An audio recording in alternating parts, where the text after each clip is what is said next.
ಹಿಂದೂ ಧರ್ಮದಲ್ಲಿ ಶಿವನನ್ನು ಅತ್ಯಂತ ಶಕ್ತಿಶಾಲಿ ದೇವರು ಎಂದು ಪರಿಗಣಿಸಲಾಗುತ್ತದೆ.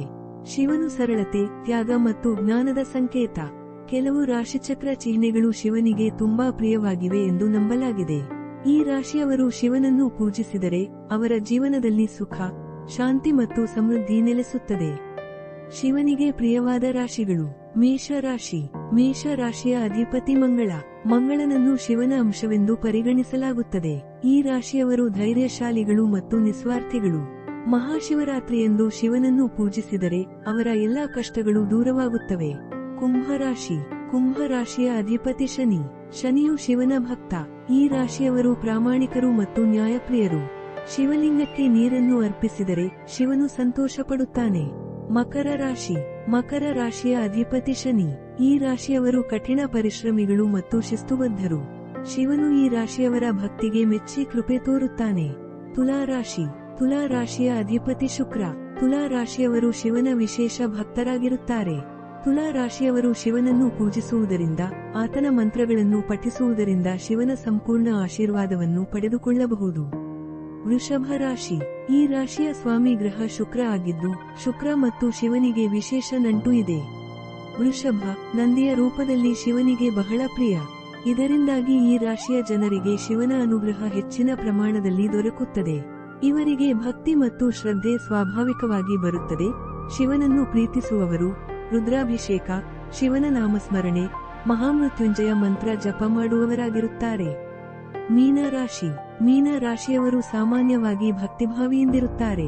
ಈ ರಾಶಿಯವರಲ್ಲಿ ಹೃತ್ಪೂರ್ವಕ ಭಕ್ತಿ ಮತ್ತು ಪ್ರೀತಿಯ ಶಕ್ತಿ ಪ್ರಬಲವಾಗಿರುತ್ತದೆ. ಶಿವನ ತಪೋಭಾವ, ಶಾಂತಿ, ಮನೋನಿಗ್ರಹದ ಗುಣಗಳು ಮೀನ ರಾಶಿಯವರ ಸ್ವಭಾವದೊಂದಿಗೆ ಹೊಂದಿಕೊಳ್ಳುತ್ತವೆ. ಈ ಜನರು ಶಿವನ ಆರಾಧನೆಯ ಮೂಲಕ ಸೌಖ್ಯ, ಧನ, ಸಂತೋಷವನ್ನು ಪಡೆದುಕೊಳ್ಳುತ್ತಾರೆ. ಶಿವನ ಆಶೀರ್ವಾದ ಪಡೆಯಲು ಏನು ಮಾಡಬೇಕು? ಪ್ರತಿದಿನ ಶಿವಲಿಂಗಕ್ಕೆ ನೀರನ್ನು ಅರ್ಪಿಸಿ. ಓಂ ನಮಃ ಶಿವಾಯ ಮಂತ್ರವನ್ನು ಜಪಿಸಿ. ಸೋಮವಾರದಂದು ಉಪವಾಸ ಮಾಡಿ. ಶಿವನಿಗೆ ಬಿಲ್ವಪತ್ರೆ ಮತ್ತು ರುದ್ರಾಕ್ಷಿಯನ್ನು ಅರ್ಪಿಸಿ. ಶಿವ ಪುರಾಣವನ್ನು ಓದಿ. ಶಿವನ ಪೂಜೆಯ ಮಹತ್ವ. ಶಿವನ ಪೂಜೆಯು ಮನಸ್ಸಿನ ಶಾಂತಿಯನ್ನು ನೀಡುತ್ತದೆ. ಶಿವನ ಆಶೀರ್ವಾದವು ಜೀವನದಲ್ಲಿ ಯಶಸ್ಸನ್ನು ತರುತ್ತದೆ. ಶಿವನ ಪೂಜೆಯು ನಕಾರಾತ್ಮಕ ಶಕ್ತಿಗಳನ್ನು ದೂರ ಮಾಡುತ್ತದೆ. ಶಿವನ ಆರಾಧನೆ ಜೀವನದ ಕಷ್ಟಗಳನ್ನು ದೂರ ಮಾಡುತ್ತದೆ. ಶಿವನ ಆರಾಧನೆಯಿಂದ ಜ್ಞಾನ ಪ್ರಾಪ್ತಿಯಾಗುತ್ತದೆ. ಗಮನಿಸಬೇಕಾದ ಅಂಶ. ರಾಶಿಚಕ್ರದ ಚಿಹ್ನೆಗಳು ವ್ಯಕ್ತಿಯ ವ್ಯಕ್ತಿತ್ವದ ಒಂದು ಭಾಗವನ್ನು ಮಾತ್ರ ಪ್ರತಿನಿಧಿಸುತ್ತವೆ. ಭಕ್ತಿ ಮತ್ತು ನಂಬಿಕೆಯೇ ಶಿವನಿಗೆ ಮುಖ್ಯವಾದುದು. ಯಾವುದೇ ರಾಶಿಯವರಾದರೂ ಭಕ್ತಿಯಿಂದ ಪೂಜಿಸಿದರೆ ಶಿವನ ಕೃಪೆಗೆ ಪಾತ್ರರಾಗಬಹುದು. ಶಿವನು ಭಕ್ತರ ಭಕ್ತಿಗೆ ಒಲಿಯುತ್ತಾನೆ. ಶಿವನ ಪ್ರೀತಿಯನ್ನು ಹೆಚ್ಚಿಸಲು ಏನು ಮಾಡಬೇಕು? ಕೀಕ್ಯಾಪ್ 1 ನಿತ್ಯ ಶಿವನ ಸ್ಮರಣೆ, ಓಂ ನಮಃ ಶಿವಾಯ ಎಂಬ ಪಂಚಾಕ್ಷರಿ ಮಂತ್ರದ ಜಪದಿಂದ ಶಿವನ ಅನುಗ್ರಹ ಪ್ರಾಪ್ತವಾಗುತ್ತದೆ. ಕೀಕ್ಯಾಪ್ 2 ಸೋಮವಾರದ ಉಪವಾಸ. ಈ ದಿನ ಶಿವನಿಗೆ ವ್ರತ ಮಾಡಿ ಹಸಿರು ನೀರಿನಿಂದ ಅಭಿಷೇಕ ಮಾಡಿದರೆ ಧನ, ಆರೋಗ್ಯ ಮತ್ತು ಮಾನಸಿಕ ಶಾಂತಿ ದೊರಕುತ್ತದೆ. ಕೀಕ್ಯಾಪ್ 3 ಬಿಲ್ವಪತ್ರ ಅರ್ಪಣೆ. ಬಿಲ್ವಪತ್ರ, ಬೇಲದ ಪತ್ರವನ್ನು ಶಿವನಿಗೆ ಅರ್ಪಿಸುವುದು ಮಹಾಪುಣ್ಯಕರವಾಗಿದೆ. ಕೀಕ್ಯಾಪ್ 4 ಶಿವಲಿಂಗಾಭಿಷೇಕ. ಹಾಲು, ಜೇನು, ತುಳಸಿ, ಮಧು ಹಾಗೂ ಪವಿತ್ರ ಗಂಗೆಜಲದಿಂದ ಶಿವಲಿಂಗಕ್ಕೆ ಅಭಿಷೇಕ ಮಾಡಿದರೆ ಕರ್ಮ ಬಾಧೆಗಳು ದೂರವಾಗುತ್ತವೆ. ಕೀಕ್ಯಾಪ್ 5 ಮಹಾಶಿವರಾತ್ರಿ ವಿಶೇಷ ಪೂಜೆ. ಈ ದಿನ ಶಿವನ ಆರಾಧನೆ ಮಾಡುವುದರಿಂದ 1000 ಜನ್ಮಗಳ ಪಾಪವನ್ನು ಕಳೆದು ಹಾಕಬಹುದು. ಶಿವನ ವಿವಿಧ ರೂಪಗಳು ಮತ್ತು ಅವುಗಳ ಮಹತ್ವ. ನಟರಾಜ ನೃತ್ಯದ ದೇವರು. ಸೃಷ್ಟಿ ಮತ್ತು ವಿನಾಶದ ಚಕ್ರವನ್ನು ಪ್ರತಿನಿಧಿಸುತ್ತಾನೆ. ಈ ರೂಪವು ಕಲೆ ಮತ್ತು ಸೃಜನಶೀಲತೆಗೆ ಸಂಬಂಧಿಸಿದೆ. ರುದ್ರ ಶಿವನ ಉಗ್ರ ರೂಪ. ದುಷ್ಟ ಶಕ್ತಿಗಳನ್ನು ನಾಶಪಡಿಸುತ್ತಾನೆ. ಈ ರೂಪವು ರಕ್ಷಣೆ ಮತ್ತು ಶಕ್ತಿಯನ್ನು ಪ್ರತಿನಿಧಿಸುತ್ತದೆ.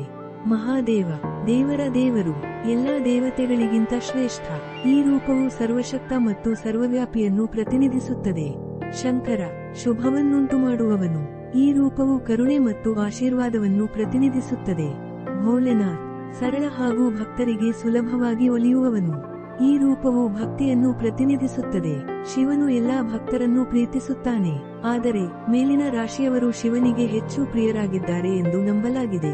ಈ ರಾಶಿಯವರು ಶಿವನನ್ನು ಭಕ್ತಿಯಿಂದ ಪೂಜಿಸಿದರೆ ಅವರ ಜೀವನದಲ್ಲಿ ಸಂತೋಷ ಮತ್ತು ಸಮೃದ್ಧಿ ನೆಲೆಸುತ್ತದೆ. ಹಿಂದೂ ನಂಬಿಕೆಯ ಪ್ರಕಾರ ಶಿವನು ಎಲ್ಲರಿಗೂ ಒಲಿಯುವ ದೇವನು. ಕೇವಲ ರಾಶಿಯ ಆಧಾರದ ಮೇಲೆ ಶಿವನ ಕೃಪೆಗೆ ಪಾತ್ರರಾಗಲು ಸಾಧ್ಯವಿಲ್ಲ. ಭಕ್ತಿಯಿಂದ ಯಾರೇ ಪೂಜಿಸಿದರೂ ಶಿವನು ಕೃಪೆ